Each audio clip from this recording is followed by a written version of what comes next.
Hello and welcome to the France 24 interview. Our guest today is Anders Fogh Rasmussen, the Secretary General of NATO. Thank you for being our guest today.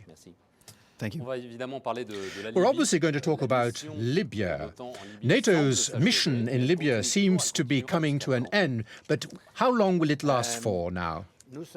Well, we are determined to implement the resolution by the United Nations. We are determined to implement it fully.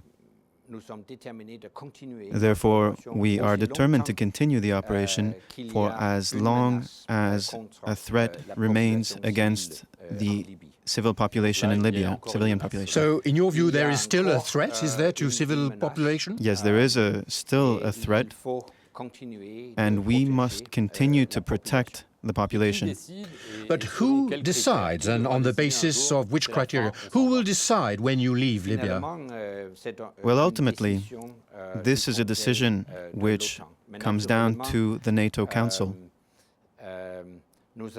But of course, we are going to include many different factors. One major issue is the capacity of the National Transitional Council in Libya of guaranteeing the security of the people of Libya. There needs to be a military evaluation through our military authorities at NATO. For example, there's an arms embargo, there is air and naval surveillance of marine and air space. Will NATO continue the arms embargo and surveillance even if the end of the military phase arrives? That depends on the situation. It depends on the deliberations at the United Nations Security Council. We are determined to implement fully the resolution by the United Nations. But we also feel that it is important that we complete the operation when the situation allows for that. But has the National Transitional Council expressed its desires, its wishes? Perhaps they want to assert their authority as a Libyan entity and not just as being supported by NATO, so they want NATO to go home. Naturally, the evaluation by the National Transitional Council is key. We feel it's a very important factor, but ultimately the decision comes down to the NATO Council. What have the NTC people said to you? Have they asked you to stay? Do they say they need you? Yes, we are determined to carry on protecting the population of Libya for as long as necessary. Has the NTC asked you to continue doing this? Yes, the National Transitional Council has asked for us to continue this operation. So, the mandate is normally a 90-day mandate. Will it be renewed on the 27th of September? Will it continue? Yes, but this decision cannot be taken yet. It's too early. We are going to follow the situation very closely in Libya. Is it a victory of NATO or is it a victory of the UK and France, this war in Libya? Well, first and foremost, this is a victory for the Libyan people. And I wish to salute the bravery of the Libyan people. It is thanks to their determination that the Gaddafi regime has collapsed. And it is thanks to that that freedom has won. That said, I am proud of what NATO has been able to do in protecting the Libyan people. And we have seen major contributions by France and the United Kingdom, as well as the other allies, as well as the major contributions of the countries of the Arab world. Fewer than half the member states of NATO participated in the military operations. There even have been tensions with Germany. Can we really say that it is NATO that has won the war? As I said, it is the Libyan people who have won the war. But as far as NATO is concerned, this is a unified alliance. All 28 allies have supported the operation. All of the decisions within NATO are made through consensus. Do you think that this operation can become a model for NATO, or was it an exception for NATO to intervene as such in Libya? Do you think this could happen again, that it would be a good thing if this happened again? The operation in Libya could become a model for the future. NATO has set up an operation which serves the United Nations.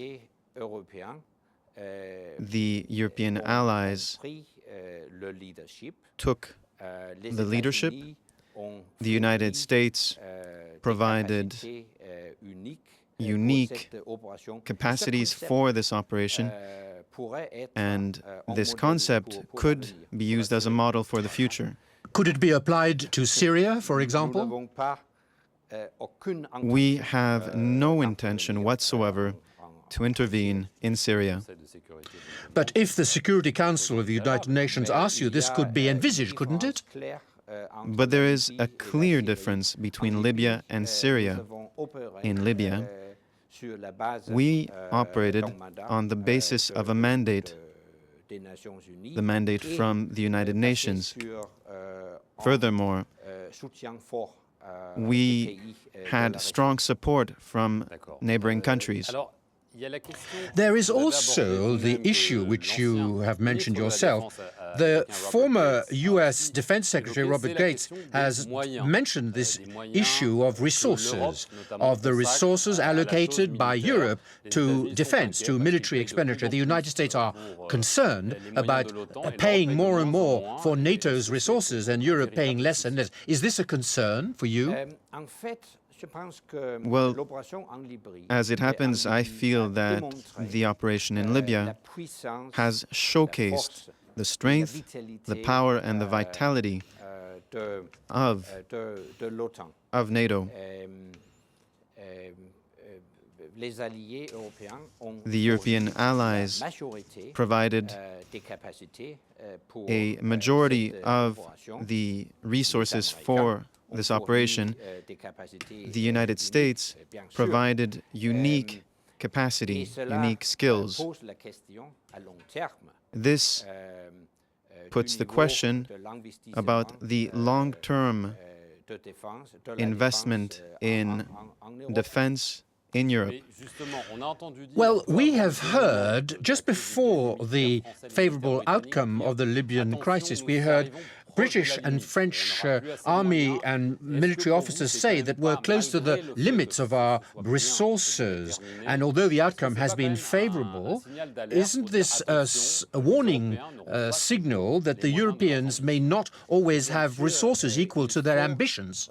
Well, yes, of course.